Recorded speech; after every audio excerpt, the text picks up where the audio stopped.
Mafia ରାଜ ବଢ଼ି ଚାଲିଛି, ପ୍ରଶାସନ ଏଠି ନୀରବ। ମୟୂରଭଞ୍ଜ ଜିଲ୍ଲା ସାରସକଣା ତହସିଲ ଅଞ୍ଚଳରେ ବେନିୟମ କାରବାର ଦିନକୁ ଦିନ ବଢ଼ି ଚାଲିଛି। ଏହାର ଜ୍ୱଳନ୍ତ ଉଦାହରଣ ଦେଖିବାକୁ ମିଳିଛି ସାରସକଣା ବ୍ଲକ ଅଧୀନରେ ଥିବା ଉମାଦେଇପୁର ପଞ୍ଚାୟତର ବିଭିନ୍ନ ଅଞ୍ଚଳରେ। ଦିବାର ସୂର୍ଯ୍ୟାଲୋକରେ ନିର୍ଭୟ ଭାବରେ ସରକାରଙ୍କ ରାଜସ୍ୱ ହରିଲୁଟ କରି ଖାଉଛନ୍ତି ମାଫିଆମାନେ। ବୋଧେ ମାଫିଆମାନଙ୍କୁ ଡରୁଛନ୍ତି ସରକାରୀ ବାବୁମାନେ। କାରଣ ବିଗତ ଦିନରେ ଏହିପରି ଏକ ଘଟଣା ଘଟିଯାଇଛି ଜିଲ୍ଲାର ବେତନଟି ଅଞ୍ଚଳରେ। ଗୋଟିଏ ପରିବାର ନିରୁପାୟ ହୋଇ ଆଜି ଆମ ପ୍ରତିନିଧିଙ୍କୁ ସାହାଯ୍ୟର ଗୁହାରି କରିଥିଲେ। ଖବର ପାଇ କାଳବିଳମ୍ବ ନ କରି ଆମ ପ୍ରତିନିଧି ଘଟଣାସ୍ଥଳରେ ପହଞ୍ଚି ଘଟଣାର ସମସ୍ତ ତଥ୍ୟ ସଂଗ୍ରହ କରିସାରିବା ପରେ ସାରସକଣା ତହସିଲଦାର ଏବଂ ଅତିରିକ୍ତ ତହସିଲଦାରଙ୍କ ସହିତ ଫୋନ୍ ଯୋଗେ ଏ ବାବଦରେ ଆଲୋଚନା କରିଥିଲେ। ମାଫିଆମାନେ ଏହା ଜାଣିପାରିବା ସଙ୍ଗେ ସଙ୍ଗେ ଚମ୍ପଟ ମାରିଥିଲେ। ଦିନ ହେଉ ବା ରାତି ହେଉ ନିର୍ଦ୍ୱନ୍ଦ୍ୱରେ ବେନିୟମ ଭାବରେ ବଡ଼ ମେସିନ୍ ଲଗାଇ ବଡ଼ ବଡ଼ ହାଇୱାରେ ବିଭିନ୍ନ ସ୍ଥାନରୁ ମୋରମ ଉତ୍ତୋଳନ କରି ମାଲେମାଲ ହେଉଛନ୍ତି ମାଫିଆମାନେ। ଆସନ୍ତୁ ଶୁଣିବା ଏନେଇ କ'ଣ କହୁଛନ୍ତି ଅସହାୟ ପରିବାର ଓ ସରକାରୀ ବାବୁ। ଆପଣଙ୍କ ପରିଚୟ ଟିକେ ଦେବେ। ଆପଣଙ୍କ ନାଁଟା? ଅନିତା ମହାନ୍ତ। ଘର? କେନ୍ଦୁଆ। ଆଚ୍ଛା, ଏଇ ଯୋଉ ମରୁମ ତଡ଼ା ହେଉଛି ଆପଣଙ୍କ ଘର ପାଖରେ, ଅଭିଯୋଗ ଆପଣ କରୁଛନ୍ତି, କାହିଁକି, କ'ଣ ହେଇଛି, ଅସୁବିଧା କ'ଣ ହେଇଛି? ଆଉ ଗଣ୍ଡଗୋଳ ମାନେ ଅଛି ତ, ଆମେ କିଛି ଆମ ଘରେ କେହି ନାହିଁ, ଗାର୍ଡିଆନ୍ ଥିଲା। ଆଉ ସେଇ ନାକି ଆମେ କିଛି କହିପାରୁନି। କାହିଁକି କହିପାରୁନାହାନ୍ତି? ଆଉ ଆମ ଦୁର୍ବଳ ଲୋକ, ଆମ ହ୍ୟାଣ୍ଡିକ୍ୟାପ ଲୋକ, ଆମେ ସେ ଯାଇପାରେନି କିଛି ନାହିଁ।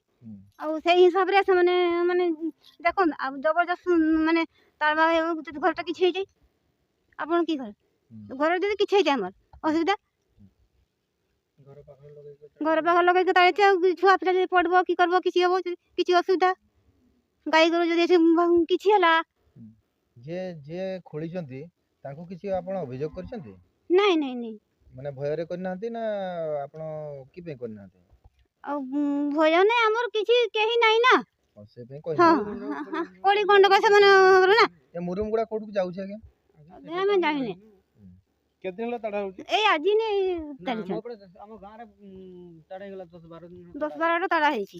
10-12ଟା ପୋଖରୀ ତାଡ଼ା ହେଇଛି। ହଁ, ଯେ ଆଜି ମନ ଇଚ୍ଛା ତାଡ଼ା ହେଉଛି ଯେ ଆମେ ଜାଣିନି। ଆଜି କେତେବେଳେ ସକାଳେ 10ଟା 11ଟା ବେଳେ ତାଡ଼ିଛନ୍ତି।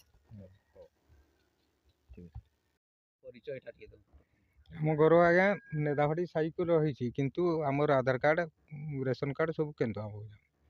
ଏଇଠୁ ଏଇ ଫଟୋଟା ସବୁ କେନ୍ଦୁଆ। ଆପଣଙ୍କ ନାଁ? କୈଳାସ ଚନ୍ଦ୍ର ମହନ୍ତ। ଏଇ ଯେଉଁ ମୁରୁମ ନେଉଛନ୍ତି ମେସିନ୍ ସାହାଯ୍ୟରେ, ଯେଉଁ ହାଇୱାରେ ଲୋଡ଼ କରିକି, ଏଇଟା ସେ ବିଷୟରେ ଟିକେ କ'ଣ କହିବେ ଆପଣ? ସେମାନେ କି ଆଉ ତାଙ୍କର ମନ ଇଚ୍ଛା ଯେଠି ପାରି ସେଠି ତାଡ଼ିକିରି ମୁରୁମ ନେଉଛନ୍ତି। ଏଇଟା କୋଉଠକୁ ଯାଉଛି ଆଜ୍ଞା? ଏଗୁଡ଼ା ଯାଉଛି କେଠି ପକାଉଛନ୍ତି ସେ କହିହେବନି। ସେ କାହା ଘରେ ବି ପକାଉଛନ୍ତି, କାହା ବାଡ଼ିରେ ବି ପକାଉଛନ୍ତି। ଆଉ ହାଇୱାରେ ତ ଯାଉଛି, ମାନେ କୋଉ କାହା ବାଡ଼ିରେ ପକାଉଥିବେନି? ହଁ, ପକାଉଛନ୍ତି। ଏଟା ମନମୁଖୀ ତାହେଲେ ଚାଲିଛି। ପାରମିଶନ ହେଇଛି ବୋଲି ତ ଆପଣ ଜାଣିଛନ୍ତି କିଛି? ନା ଆଜ୍ଞା, ମୁଁ କିଛି ଜାଣିନି ସେ ପାରମିଶନ ବିଷୟରେ। କେତେ ଦିନ ହେଲା ଚାଲିଛି? ହେଇଗଲାଣି 10-12 ଦିନ। 10-12 ଦିନ ହେଲା ଚାଲିଛି। ମାନେ ଯେଠି ସେଠି ତାଡ଼ୁଛନ୍ତି ନା କେମିତି ଗୋଟେ ଜାଗାରେ ତାଡ଼ା ହେଉଛି? ନା ନା, ଚାଲୁନ ଦେଖେଇଦେବି। ମୁଁ 3-4 ଜାଗାରେ ତାଡ଼ା ହେଇଛି। 4-5 ଜାଗାରେ ତାଡ଼ା ହେଲାଣି।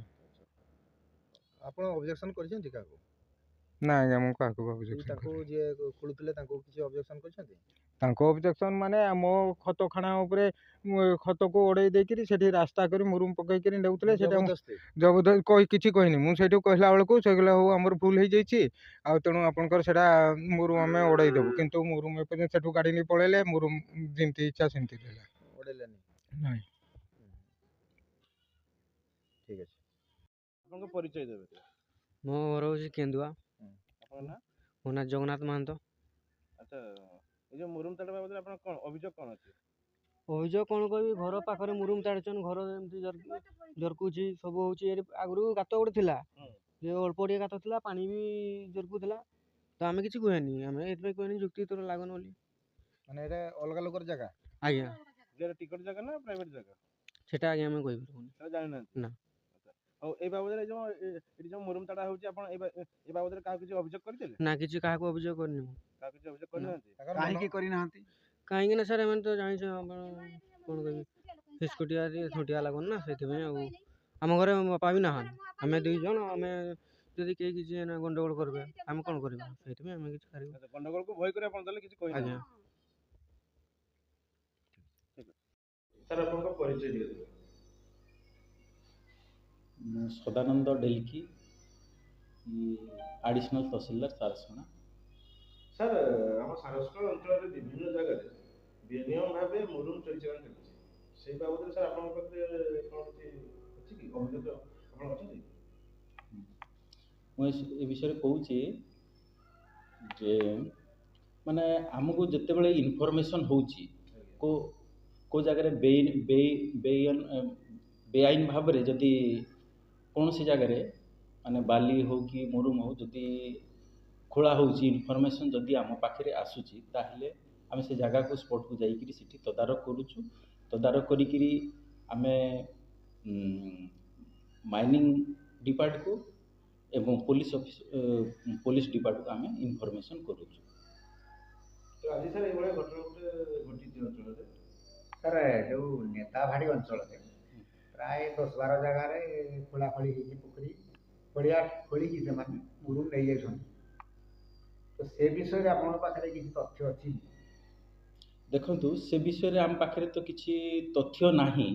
ଯଦି ଆମ ପାଖରେ ଯଦି ଇନଫର୍ମେସନ୍ ଆସୁଛି ଯେ ସେଇ ଜାଗାରେ ଇଲିଗାଲି କାମ ଯେଉଁ ଲିଫ୍ଟିଂ ଯଦି ହେଉଛି, ତାହେଲେ ସେ ଜାଗାକୁ ଆମେ ଯାଉଛେ, ଯାଇକିରି ସେଠି ରହିକିରି ପୋଲିସକୁ ଇନଫର୍ମ କରୁଛେ ଏବଂ ମାଇନିଂ ଡିପାର୍ଟକୁ ଆମେ ଇନଫର୍ମେସନ୍ କରିଦେଉଛୁ।